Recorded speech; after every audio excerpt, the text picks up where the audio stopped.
Welcome, everybody. I'm Jenny Altschuler, a member of the Festival Organizing Committee. This year's festival is made possible by the generous support of our sponsors, Brattleboro Community Television, the Stepansky Family Trust, the Thompson Trust, the Vermont Arts Council, the Vermont Humanities Council, and the Wyndham Foundation.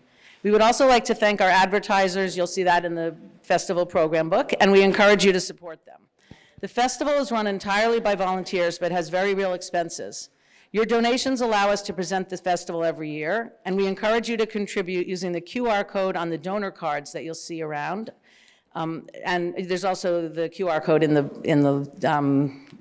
booklet too. And there's also donation boxes. We can't do it without you, and we really appreciate your support. Please take a moment now to turn off the ringer on your cell phone, but feel free to take pictures if you want to with your cell phone and share them on social media and tag us. Jonathan Rosen is over here, and he is the author of 2 novels and 2 works of nonfiction, and now has written The Best Minds, a story of friendship, madness, and the tragedy of good intentions, which he'll be talking about today. It's a story of an intense childhood friendship and the history in our society of how mental illness is managed and viewed by the society itself. First culture editor of The Forward when the English edition started in 1990, and he is now the editorial director of Next Book. His essays have appeared in the New York Times and the New Yorker, the Atlantic, and the Wall Street Journal, and many, many other places and in anthologies. Will Schwalbe has spent most of his career in publishing at William Morrow and then at Hyperion, where he was editor-in-chief. He is currently an editor at Macmillan, and he actually just edited a book that I just read, and it was exciting to see that he had been the editor. He is the author of 4 books, the latest of which is We Should Not Be Friends, the book he will be discussing today, which is about the power of friendship, especially unlikely ones, to change our lives. I've read both these books in the last week or so, and I'm really looking forward to this conversation, and I'll give this to you. Oh, hello, everybody. It is so great to be in beautiful Brattleboro. I'm a New England kid, so I visited here a lot when I was growing up, but it has been way too long since I've been back. So what I'm going to do is I'm going to talk for about 10 minutes, tell you a little bit about my book, pass the microphone over, and then we'll take it from there. I want to start by setting the scene of my book. It's the early 1980s. I'm a student at Yale, a junior. I have just taken 6 months off to work in what I refer to as the realer world out in Los Angeles. I am an out gay kid at a time when that was fairly rare. And this is going to be very hard for you to picture. But picture me with hair that has been styled after the artist who was still then known as Prince, a acid-washed turquoise jean jacket, and a leather wristband covered in studs. And I describe myself as being very elaborately disguised as someone who didn't want to be confused with anybody else. So I'm in my room one day, minding my own business, and there's a knock on the door. And the knock comes from a classmate who's a year ahead of me, and he invites me to lunch. And as you'll all recall, or all of us old enough, this was back in the days when there were no cell phones, there were no answering machines. So if you wanted to see someone, you had to track them down at college and arrange to meet later. So the next day we meet up, and there's a group of people a year ahead of me, and they all asked me questions about myself. And this was the best lunch ever. I got to talk about myself for 2 hours straight, and I said to my friend afterwards, I love your friends, they're terrific. And he said, well, you may have guessed that you're being auditioned for something. And I embarrassedly did not confess that I had not guessed. And it turned out I was being auditioned for a secret society at Yale. But this was a very unusual secret society. This was one whose task was to bring together the 15 most different kids at Yale. The day Yale admitted women, this organization admitted women. A third of the kids were kids of color. It was a very wealthy secret society, so it didn't cost anything. It had one of those extraordinary, other societies called them tombs, we called them the hall, about a 10-minute walk from campus, this sheer granite building with covered windows, and the requirements of the secret society where you had to have dinner together twice a week and could never miss. You had to spend anywhere from 4 to 7 hours at one point in the fall telling each other every single thing about your life. And you had to go on a weekend retreat together to start it all off. Now, the part of the story that I haven't yet told you is this was just at the start of AIDS. And there had been someone who had been a boyfriend when I lived in Los Angeles who all of a sudden started experiencing terrible night sweats. His lymph nodes were swollen. He was wasting away. And I remember reassuring him, I'm sure it's just some crazy flu, I'm sure it's just some crazy bug. And he didn't make it. And we didn't know why. But as the news starts coming out about AIDS that year, I realized that this guy with whom I'd done everything two men do together had almost certainly died of this thing. And I thought, I'm probably going to die of it too. It was at the time 100% fatal. There were only a couple hundred cases known.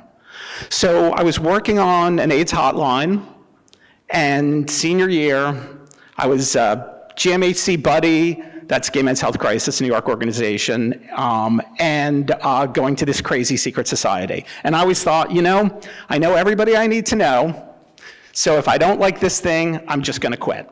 I don't need this. But as it turned out, I loved it. And there were 14 extraordinary kids who I knew right away, I'm these people, maybe my people, with the exception of one. And this kid was a kid named Chris Maxey, known to everybody as Maxey. Maxey was a legendarily talented athlete. He was a nationally ranked wrestler, 1 or 2, depending on the year. As a young, preppy high school student, he had done a feat never done before, which is he won the national state track championship, at 10 o'clock in the morning. And that same day, at 2 o'clock in the afternoon, he won the lacrosse championship, championing his team. He was loud, he was obnoxious, he was the kind of kid who, if he said think fast, a beer would be sailing at your head within a millisecond. And I just thought, I can't with this kid. He'd never met a gay person before, and his life's ambition was to be an officer in the Navy SEALs. And so off we go on our retreat, and this is in the fall, I'm steering a wide berth for Maxey. We drank way too much, not surprising, and the next morning I've got this pounding headache. I'm trying to get at the Mr. Coffee machine, and I'm just verbalizing how I'm dreading the ride back to campus, crammed in the back of a tiny car, airless. And Maxey, who had driven up to the retreat on his enormous motorcycle that he adorably had nicknamed the bitch, said, you must come back with me on the back of my motorcycle. Think fast, threw a helmet at me, wouldn't take no for an answer. And so just picture me, one of the few out gay people at Yale, getting on the back of the motorcycle with Maxey and thinking this: if I put my arms around him, maybe he'll think I'm coming on to him. If I don't put my arms around him, maybe he'll think that he would think that I was coming on to him if I put my arms around him, and I'll certainly die. So he revved up the motorcycle, I wrapped my arms around him for dear life, and off we went. And this book, We Should Not Be Friends, is the story of our 40-year friendship. Maxey was prejudiced against me, but I was way more prejudiced against him. He turned out to have a heart of gold, awesome values, And he did join the Navy SEALs, served for 6 years. He founded an extraordinary school on the island of Eleuthera called the Island School, which embodies all the best values you can imagine, which welcomes gay and trans kids and kids of all faiths. He has helped transform his community. He's survived some major health crises. I'm living with some major health stuff, and we love each other. And he has taught me how to be a better friend, and that is the story of We Should Not Be Friends, the story of a friendship.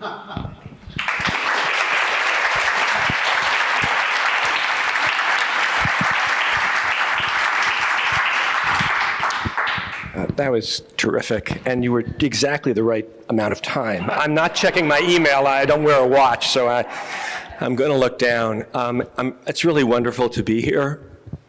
When my mother was still alive and my children were little and my sister's children were little, we would take summer vacations in Newfane in a big house with a porch. And we would then all go to Sam's, the store around the corner where you could get popcorn, because they had a popcorn maker, and my kids would run around eating popcorn and we'd buy pants. And I'm astonished to see that it's going out of business, because I realize no matter how old I get, I still imagine that the past is somehow going to be waiting for me intact. And since Will's book is very much about the passage of time, and the time that passes is overlapping time with the time, some of the time that passes in my book, I just have already felt as soon as we arrived that mysterious strangeness that I kept brooding over when I was writing. My book is very connected in a sense to Will's and very different. I used to tell my daughters when they would start reading Shakespeare how amazing it was that the difference between a tragedy and a comedy was often just a few small details that happen. My story is a tragic story. It grows out of a childhood friendship that developed when I was 10 years old, when my family moved to New Rochelle, New York, which is a suburb of New York City in Westchester.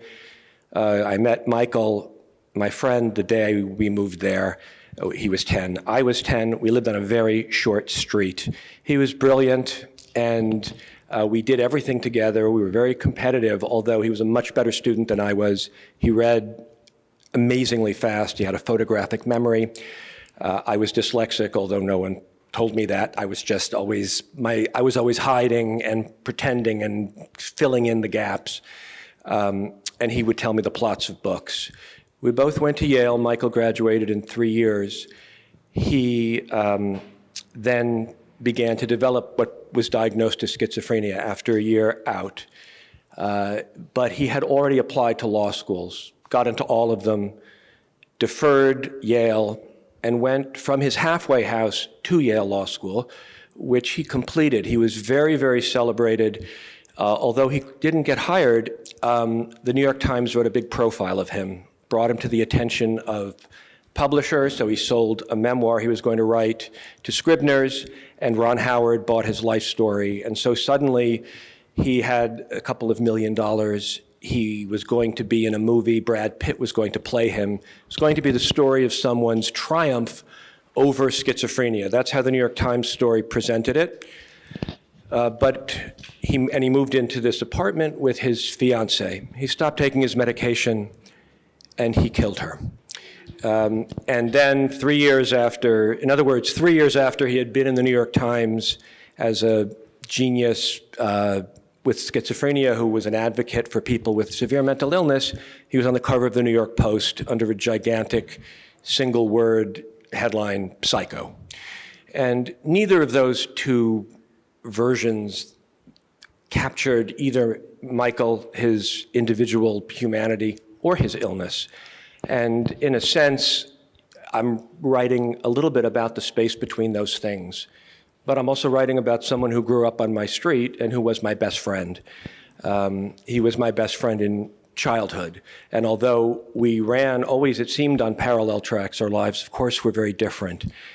So what I'm going to do is I'm going to just read a little tiny bit from there's a kind of single-page prologue, and then I'll maybe read another of the little prologues. The book is divided into 4 houses. First house is the house on Muirland Road. That's the house I grew up in. It's also the house Michael grew up in because we shared this street. The second house is the House of Psychiatry, and there really was a house, a big mansion in New Rochelle that these community psychiatrists lived in, and where Michael lived for a time, and they really provided all of his care. And they were of a generation that had helped set in motion the deinstitutionalization of psychiatric hospitals. They believed in communal care replacing the care of asylums, and they were responsible for his care. He lived in the attic of this house. He called it the Gatsby House because it was a mansion. It had actually been built by D.W. Griffith when the movie industry was in Westchester. So that's the House of Psychiatry. The third house is the House of Law. Michael went to Yale Law School, where many of his mentors had clerked for the judges who had set in motion the laws that had emptied state hospitals. And so it was a real place. It's the House of Law, it's Yale Law School. His mentors were very devoted professors of law, but they had also played an emblematic role, as had the psychiatrists who were responsible for his care. And the last house is the House of Dreams, partly because that's Hollywood's transformation of his story.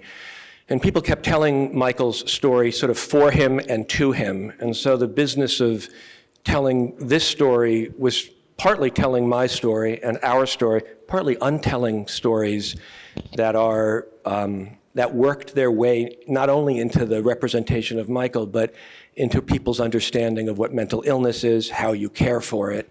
And so it's strange to have written a book that is both about the telling and the untelling of stories. But having said all of this, I want to read from the very, very beginning because I didn't tell it backwards as I imagined I would, so that it would all be filtered through this tragic inevitability, as it seemed to many. But to start in childhood, one of the things I really admire about Will's book is that whatever point in the story you are, you inhabit the consciousness of the self you were then, and you withhold from your awareness things you would later learn. And I thought it was important, not just for my representation of myself, but to sort of understand that all these people at whom it was tempting to be very angry had been making choices in real time, just as I was. And so it was important to sort of see it as a human matter, not just a policy matter or a history matter. So the book is called The Best Minds, but the subtitle is a story of friendship, madness, and the tragedy of good intentions. And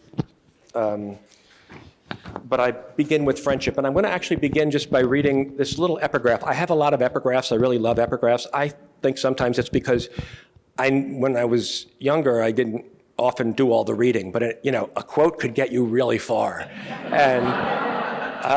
and also because it's a book it's a book full of other people's stories as well and other voices, and I thought that was important. Anyway, the very opening epigraph, before there even are the little epigraphs, is just a stanza from a poem by William Butler Yeats, Ego Dominus Tuus.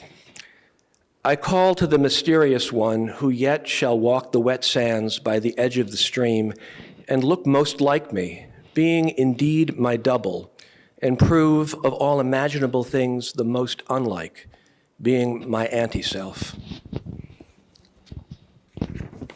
And whether that's friendship or himself he's talking to or me is part of the mystery, I think. So the first part is the house on Muirland Road. There's another little epigraph, Wallace Stevens, from a poem he wrote when he was older than I am, by not that much, but I always thought of them as being the poems he wrote when he was really old. But I liked them first. The line is just, it is an illusion that we were ever alive, lived in the houses of mothers, arranged ourselves by our own motions in a freedom of air. And that poem is is from The Rock. And then I'm just going to read this. It's less than a page of going back, and it's kind of what allowed me to write the book as I did, because I hadn't been sure where to start or how. But the number of years I'm going back kept changing because it took me a really long time to write the book. I am going back 50 years, Before the lurid headlines, the Hollywood deal, the publishing contract, and the New York Times profile of the role model genius who finished Yale Law School against all odds. Before delusions mistaken for stories and stories mistaken for life. Before the fancy clothes you bought for management consulting and wore into the hospital, the halfway house, and the Gatsby house, you guarded with a baseball bat against enemies disguised as friends and family, guarded in turn by beloved neighbors. I am going back to the time before you graduated from Yale summa cum laude, which I always thought of as summa cum laude, since you achieved in 3 years what I failed to accomplish in 4. Before high school, where you ran while I was beaten, and the horror 20 years later when it was my turn to run. I am on a road racing backward out of a tragic sorrow whose circles radiate in all directions. Forgive me, I know there is no road, and it isn't racing backward or forward. I know there is no going back, but here I am on a short street in New Rochelle. There is a green and white colonial house at the top of the hill and a brown and white Tudor house at the bottom. There are 2 10-year-old boys who live in those houses, even now. They're just illusions, but they're also real, and they're where I've got to start. And I'm going to end there, but I'm just, if I have 1 minute, I don't, but I'm going to anyway. Read 1 page, just less than a page, a paragraph, partly because Will's book is also about Yale, and there is a kind of aura of smartness, or the desire for it, that Michael and I both grew up inside of, where you almost could mistake intelligence for sanity, and being smart as if we never thought it was going to be an instrument that would let us do things. It was itself the goal, and it was almost like it would inoculate you against all the sorrows of the world. And so this is just a little written prologue before the House of Law when Michael goes to law school. When I was young, I had a book called Legends of King David. In the last story, the king is grown old and God sends the angel of death to retrieve his soul. David is playing his harp so sweetly that the angel of death, instead of collecting his soul, stops to listen. The king understands perfectly well what is happening and walks through his palace playing his beautiful melodies without pause until God, taking pity on his angel, breaks a palace step under David's foot. The king stumbles, the music stops, and the angel of death carries off his soul at last. Nobody told us that being smart would make us sane, successful, and maybe immortal. It went without saying. Just as it went without saying that Michael, plucking the strings of his intelligence, would keep the angel of madness from carrying him away. It went without saying, though Michael said it anyway, I may be crazy, but I'm not stupid, which actually meant he was neither. It also went without saying that Macy's, where they recommended he begin his working life, which he rejected, would destroy him, and Yale Law School would set him free. I believed it, my parents and Michael's parents believed it, so did Guido Calabresi and the professors who became Michael's mentors.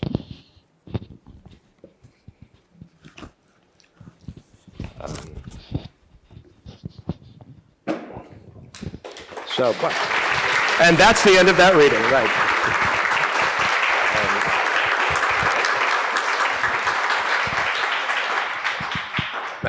I would just add that Michael couldn't do the work at Yale Law School, but his professors who accommodated him did not necessarily share that with him. And so it seemed like an act of accommodation, even when the Times wrote its story, in the same way that eliding certain aspects of his illness, which were very frightening, like when he thought his parents had been replaced by Nazi replicas that looked like his parents, and so patrolled the house with a kitchen knife, as he had done the first time he was hospitalized. Those things were all transformed almost in the telling, as if that would accommodate the illness rather than simply redefine it. And so how we tell stories, how we remember stories, and is part of, I think, something we were both doing. And I'm going to hand the mic to you because I feel like I went a little too long. You did not go too long at all, and it's just magical to hear you read. I just finished your book, and it is so fresh on my mind that I have so much to say and so many questions for you about it. One of the things I found really particularly moving is the idea of, as you say at the end of the subtitle, the tragedy of good intentions, and how relevant it is when I move around New York City and see so many people with untreated mental illness. I'm gonna let other people ask questions, but I did want to ask you one thing, which is, what made you know and feel that this was the right time to write about your friend? I was going to ask you the same question. I think I'd spent a long time not writing about it. It's not, it's not as if I felt there was the story of my friend waiting to be told. I didn't think of it as a story. It was an encounter with something dreadful. When I say in that little prologue, it was my turn to run, his illness frightened me very much. Last night, someone was speaking on this panel who has tattooed on her arm, "Write about what scares you." And Michael had been a touchstone of high functioning for me, and so in a way I needed him to be sane, and his illness itself frightened me very much. And then, of course, 25 years ago, he killed somebody, and that was overwhelmingly terrible. And allowing that to register took a long time. And I think partly I had children. And when my younger daughter was the age I was when I met Michael. She had a best friend. And just to see how large the relationship loomed, how large everything loomed. She seemed, when your children are a certain age, they seem so large and so small at the same time.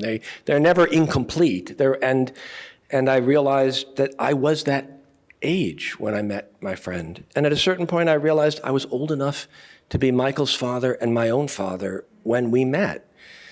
And I suppose by then, I guess I felt I was going to begin, but not even begin telling the story, begin encountering the reality of what had happened in a sense with an awareness that I would explore it, I guess. And one other thing I'd say when you talk about the tragedy of good intentions is just, I feel and I'd love to know what you think about this, I feel that the version of Yale you represent is the best version, because it brings people together who might not have met otherwise, who change each other, and then who go on and change the world. Maxey starts this amazing school for people who maybe learn like him. He was a little insecure about how he himself learned. The best minds, however, is also some of the experts who have an aura of expertise on them. And so it's sort of like when you were writing about what it meant to come out when you came out, or how people thought about AIDS in its dark, superstitious, early representations, how much a bad idea, let's say, or a false idea can get woven into things. It takes a long time. And there were bad ideas that then became turned into policies. And so I guess I'm going to ask you back the same question to yourself. Like not that either of our books is an answer to the other. It's not. Your Yale is entirely recognizable to me. I'm just curious, I don't know, if you really begin the book as if you imagined your life would be a tragedy. So I'm just kind of curious how things changed, and when you felt, this is the moment when I can capture the story this way, if you know what I mean. So I asked you about 4 questions. That's a lot. It's great. Anyone. So it's back at you. Back at you. So the idea about thinking your life is going to be a tragedy is absolutely correct. I was, with quite good evidence, pretty certain that I wouldn't live to see 30. And I was working on a hotline at a time when they didn't know what caused AIDS. They just knew it was 100% fatal. And I was talking to men, some my age, some just a couple years older, and saying, I have nothing to tell you. Or I was taking calls, in one case from someone whose lover was dead on the bed next to them, and they could not find a funeral home that was willing to pick up the body. And I had a list of funeral homes, and I'm serial calling for them, trying to get someone to do that. And then I'm going back to Yale and going to classes with my classmates. And Maxey went into the military for a lot of reasons. He wanted to be physically active. He loved underwater. He was excited about the SEALs. Maxey's father, biological father, had been in the military and had died of a brain tumor. And I think there was a little bit of his father in the back of his head, so to speak. But also, therefore, Maxey, as a young man, spent a certain number of years of his life with his future life not assured. And one of the things in the book is there was an incident that was extremely dramatic that happened during Maxey's service in the SEALs that I thought he didn't want to talk about. So I never asked him. And only at the end of the book, at the end of close to the age we are now, did I finally ask him, and he finally shared with me something truly awful that had happened during his time in service. And so back to the question of why is this the right time? Why did I want to write this book? We are both so damn glad to be here. And we do not take it for granted. And when I was reading your book, which I found so moving and so devastating, your friend Michael, he's here physically, but not able to have a life like any of us have. So I wrote it from a position of gratitude. That's why I knew it was the time. I'm 61 years old, my hearing's not so good, I have a stupid nerve disease, but I'm here. And I'm so happy to be in the company of this guy I've known for 40 years who's also so happy to be here. That's the kind of how I knew it was right to write the book now. How I actually decided to write the book is a different matter, and I just want to tell that story quickly. Maxey came to me, I'd been saying to him forever, you should write, your life is fascinating, you run this extraordinary school, he's become like a yogi of sorts, he's into yoga, he taught me how to breathe, he's very into breathing, he does free diving, he's this sort of loving, larger than life soul. I'm like, Maxey, you gotta write a book, and you should call it The Warrior and the Sea. Stupid title, but I thought it was good. And so he kept trying to write this book, and finally he said, I can't write it. He said, do you know anyone who could help me? I thought, I would be so jealous if anybody else did this, so I said, I can help you. And then I said, no, I don't want to do that. I want to write a biography. I want to write a book about you, because I really admire you, and you've taught me so much. And he very sweetly says, I've taught him a lot too. So I had the great fortune of having one of the best editors ever in the business, a man named Sunny Mehta. And Sunny, famous for long pauses. I went to lunch with him, chit-chatted. I told him my idea, long pause. And then he said very softly, I think the book you want to write is about your friendship. And I said, you're absolutely right. So then I started writing it. So I'd love to open it up for questions. Anne. Oh, here we go, sorry. How long it goes? Wait, how long is this? I've never been qualified. Okay. Yeah, Will, why was Maxey in that secret club? He seems like the opposite of someone who's unusual, or it seems like that overachieving athletic guy would be considered popular. So the idea was the 15 kids most different from one another. So it was a guy from the football team, it was a modern dancer, it was this legendary wrestler, it was me, like geeky, classics scholar, introverted theater nerd. It was 15 totally different. Okay, thanks.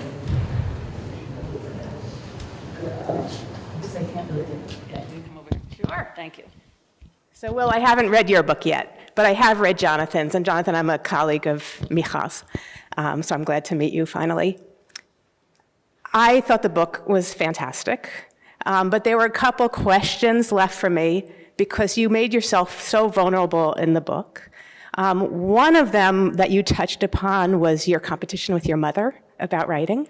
And I'm wondering if she knew about this book and how she felt about it. I'm also wondering about Michael's mom, whether you had permission and whether he knows you wrote it. Because here it is, he didn't write the memoir he was supposed to write for Ron Howard's movie to come out. You've written his story, so I'm curious about that. And then there's another little question, and I hope it's not too personal, is why you didn't go to Chuck's funeral. That was sort of something I thought was missing for me in reading the book, and I was just curious.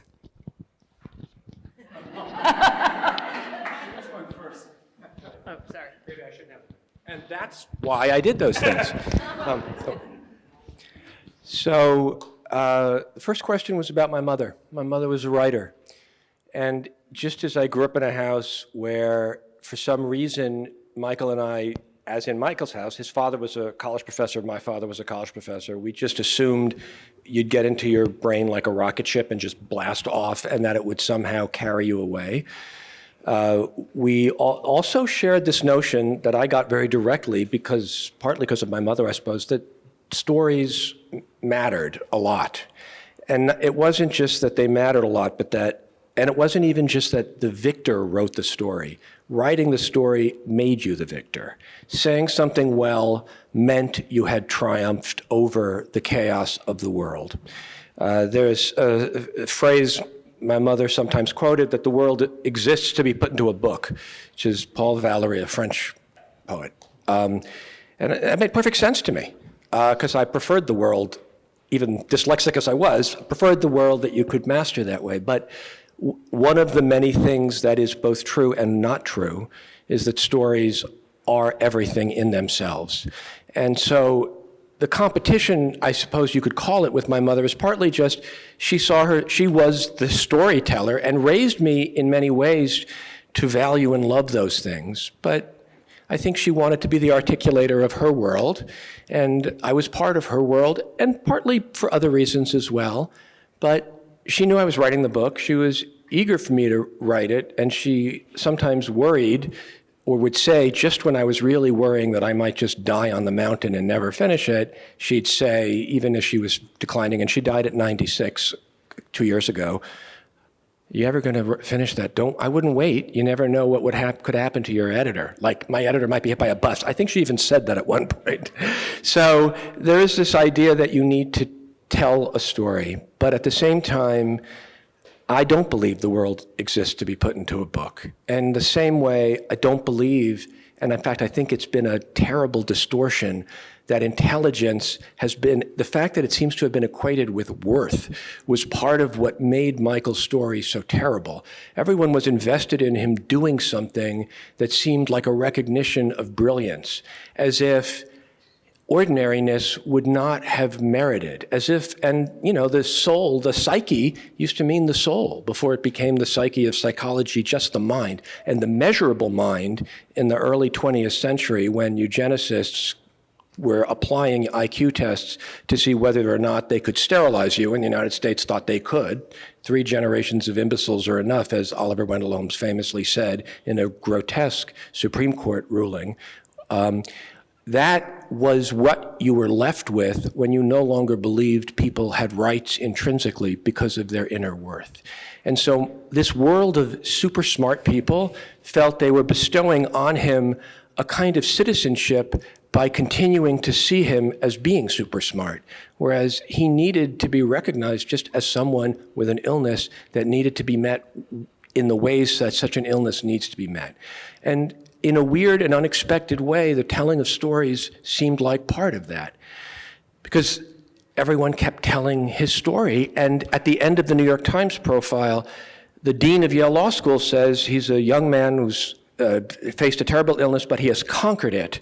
And as if the idea of the hero's journey were applicable. And in fact, Joseph Campbell gave a really idiotic lecture called The Schizophrenic Journey, which is the hero's journey. Let him go. Let the traveler go. Don't hold him back. And in an era, one of the things I write about is when in the 50s, psychiatrists were given this discovery of antipsychotic drugs that prevented hallucinations, and LSD, which induced them.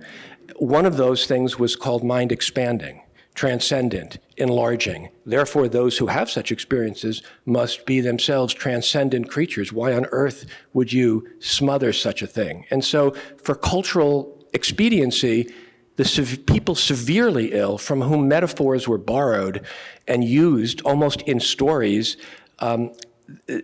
were the most neglected. And Freud turned stories into a source of illness. Greek mythology made you sick, and telling your story, as long as you told it in conformity with his larger ideas, made you well. And I grew up in a world where my parents had both been in psychoanalysis. That narrative idea, that idea that you tell your narrative heals you, was a false, it worked for people who weren't severely ill. But along the way, the very idea of illness was then bestowed on the entire population. So that the first group of people who were deinstitutionalized were psychoanalysts, because they could just treat people in an office like a dentist. And no one was left with the people who were severely ill. And so even though I love stories, I wasn't blaming my mother for being the bearer of them. I love stories, and I wrote a story, but it's a story that questions, in a certain kind of way, the fact that they are all in all, you know what I mean? And there is a sense of, and she also, her generation was different from mine. So her mother just wanted her to get married and have children. So I understand why the child might be the interruption of the story. And so I was just trying to kind of enter into an awareness of all of those things. I received extraordinary gifts from my parents, who I love both very much. But that's one piece of it. You ask about Michael's mother. Michael's mother always knew when I visited Michael. She knew that I wanted to write my book. But my book is not a book. I'm not telling Michael's story. Carrie, the woman he killed, is also in this book. And I never knew her.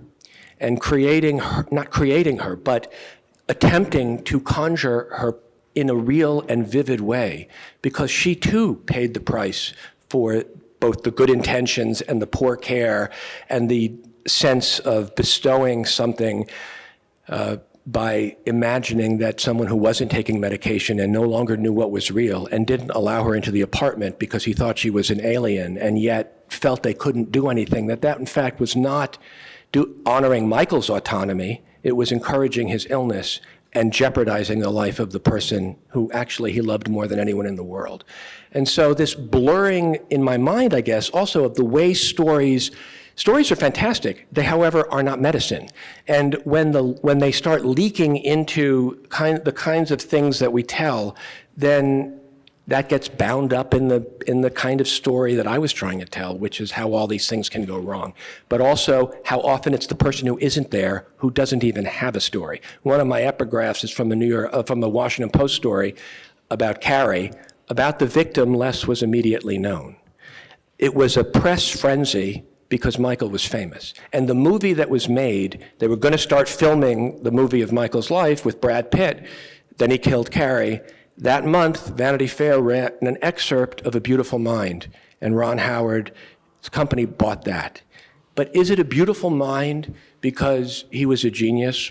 Does your mind have to be beautiful in order to merit consideration? And so I didn't feel that I was telling Michael's story because I had to ask all these questions. And also because there were people in the story who weren't in it, to my knowledge, originally. And Carrie's friends were fantastic participants. Her mother just wrote and said, it's simply too painful. And so, and why didn't I go to Chuck's funeral? I didn't know he had died. No one told me. And it was extraordinarily complicated for all of these reasons. And I don't know if that's a sufficient answer, but I'm hoping I've talked long enough to not have to answer the rest. Michael is in a forensic psychiatric hospital. He was found not guilty by reason of insanity. He's been there for 25 years. He had never, with me, acknowledged that he did kill Carrie. And so to ask the question of whether, I did tell him that I was working on our story and the story, but it would have been a false permission had I asked him, for the simple reason that he sometimes said she was living in France. Also, I would never have written the book, if his story were not public in the most extraordinary way. The most lurid elements of his story. He was on the cover of the New York Post twice. He was going to be a movie. But I also couldn't have written it if it hadn't been a personal story to me. And so both of those things had to be present. And neither of them necessarily translated into my telling his story, I guess.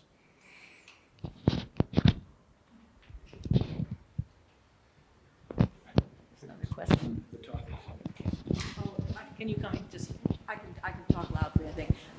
So Will, that's your name, right, Will? Yes. I'm wondering how long it took you to write the book, and in the process of writing it, did Maxey see pieces of it?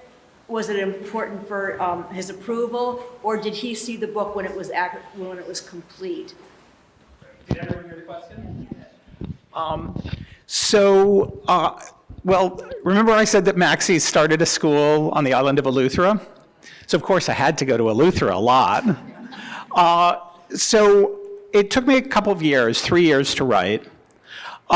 Maxey and I were partners in it from the start. I wrote it, but we did the remembering together.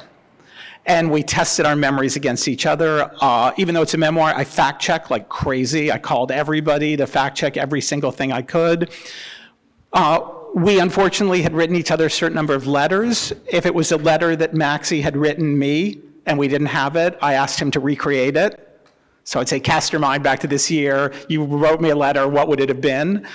We checked our dialogue, but extraordinarily enough, our memories were matched. We remembered a whole bunch of it. And we remembered everything the same, in fact. It was a marvelous experience. Maxey also, very late in my writing process, found that he had kept a journal his senior year that he had forgotten about. And he gave me the entire journal and said, use it as you see fit. So if I say that he said a certain thing on a certain day and the weather was a certain way, it's almost certainly out of his journal. The final part of the question, my deal with Maxey, and I obviously had a totally different situation, is that no book was more important to me than our friendship. So I said, I'm not going to show you a word until it's done. I'm going to give it to you. You can change anything you want, and if you've lost confidence in the project, we'll just pay back the money and forget about it. And I did the same offer to Pam, his wife, and his 4 children. They are all very private people, unlike Michael, of course, whose life was so terribly public.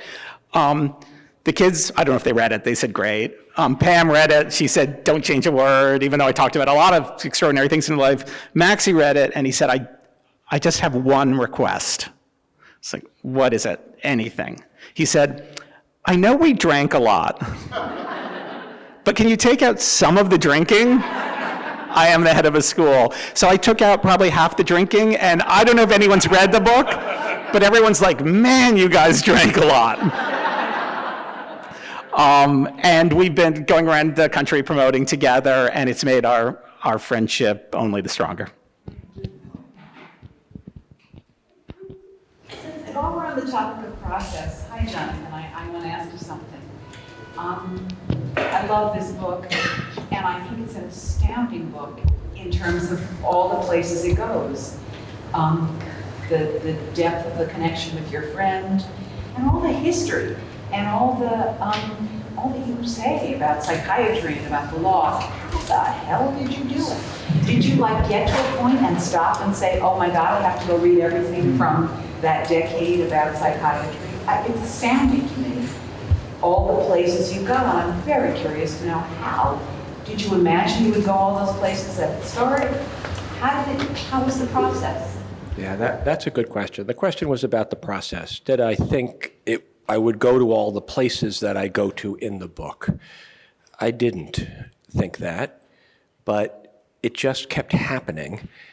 And it was constantly astonishing to me in the way I must almost have sounded like a conspiracy nut in the 60s. You know, it's like, the CIA was testing LSD, man, and don't you understand? And, Aldous Huxley decided it was better than schizophrenia. What does that even?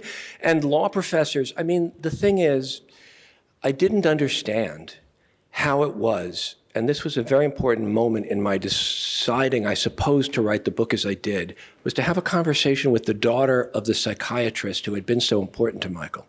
And she remembered calling her mother not long before Michael killed Carrie, and hearing from her mother that Michael thought Carrie didn't recognize her, that he wasn't taking his medication. And she said to her mother, "What are you going to do about it? And what are you and the other psychiatrists going to do?" And the mother said, "We can't do anything."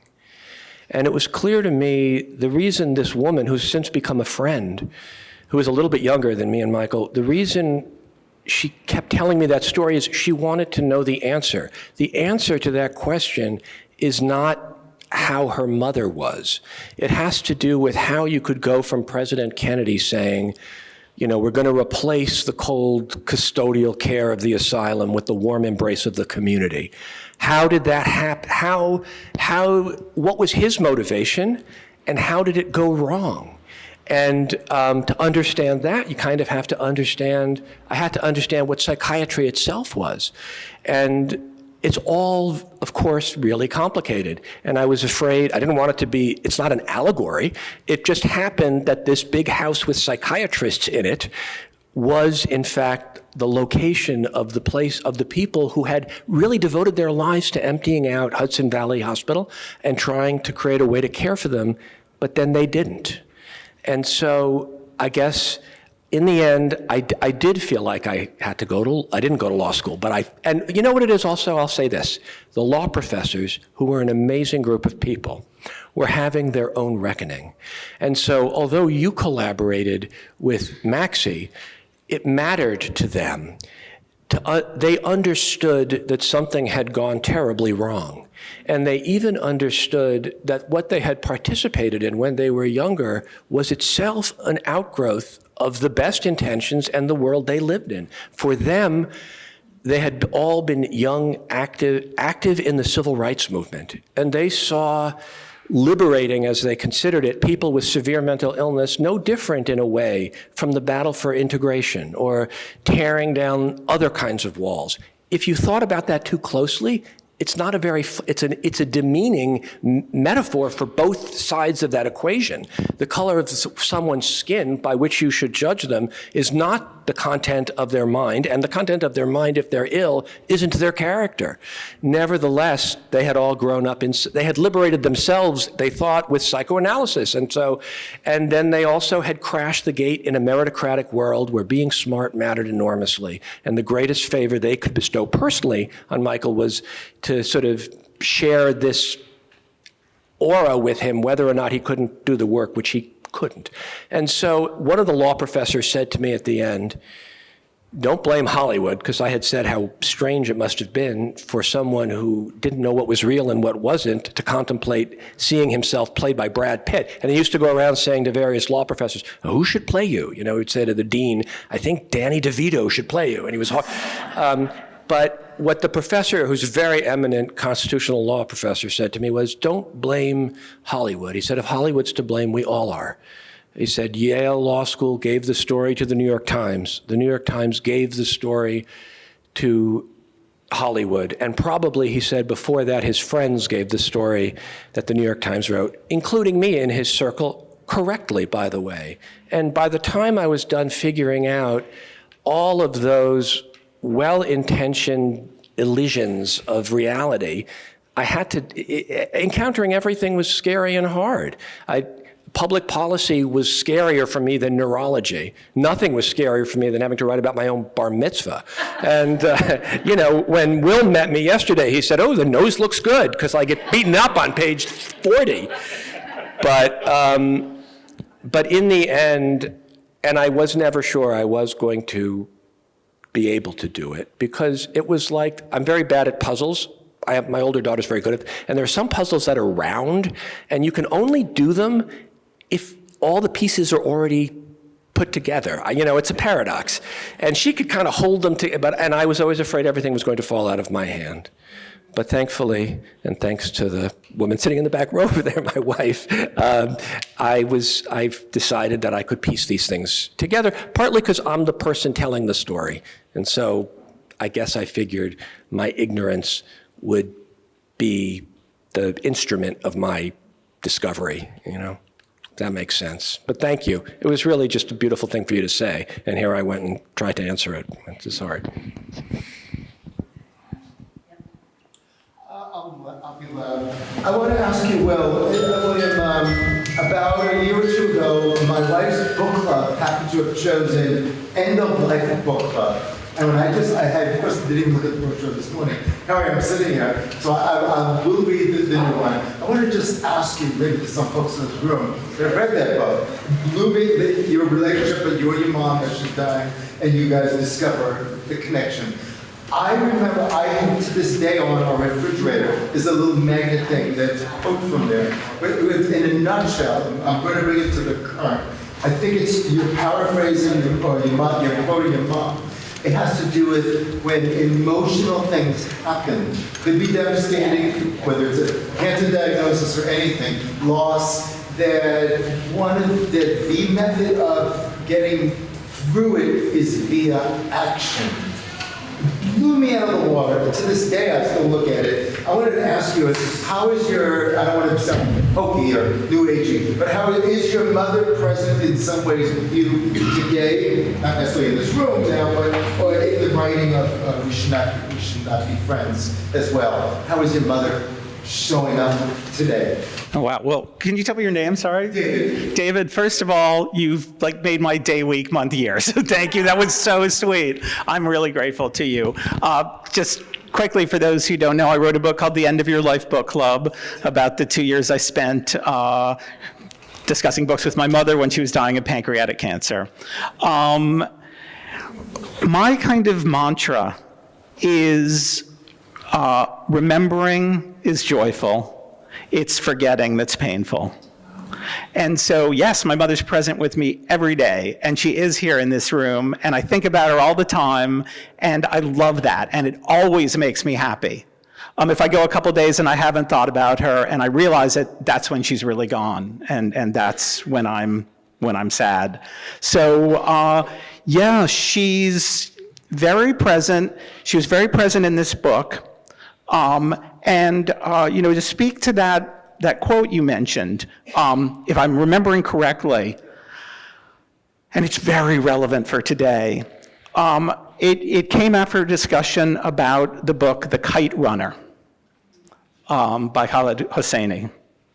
And my mother was a refugee advocate, and she worked all over the years. She was the founding director of something called the Women's Commission for Women and Children Refugees. And she said, if you read a book and it makes you sad or it makes you angry, you can't just put the book aside, you have to go do something. And that books are not how we escape from life, they're how we know what we need to do in life. And I firmly believe, and I know my mother's reading taste because we talked a lot about books, that having read your book, she would have put it aside, very moved, very blown away by it, but determined to do better, to reframe how we react to people with mental illness and how we treat as a society, not just to avert our gaze. I hope if she read my book, she would have enjoyed it. I must say she might have not loved my own portrayal of myself, because I beat myself up a lot, but I'm a big believer that if you write a memoir and you're the hero of it, you've done it wrong. That seems to be your motto, too. Shame and that's my motto. That's also my motto, right? Heroes, but you both are very honest in what you say. That's all I know. Yeah, and I'll just add, if I can, I love the way you described the way your mother would read a book. It's not how I grew up believing you either read or write a book. And I think that is partly the answer I was trying to give to someone or everyone, and that it's not in the one quotation that's not in the book. I would now prefer to, that the world exists to be put into a book. There's something else Yeats wrote, which is that art is not the chief end of life, but an accident that happens in the course of your search for reality. And I very much felt, as I had to move through my ignorance, that I was just trying to search for my reality, at least, and maybe someone else's. So it's interesting to hear how your mother read books. I read them now that way myself, I think. Yeah, I think we're time. I think you'll both be willing to sign some books over there. Thank you, everybody.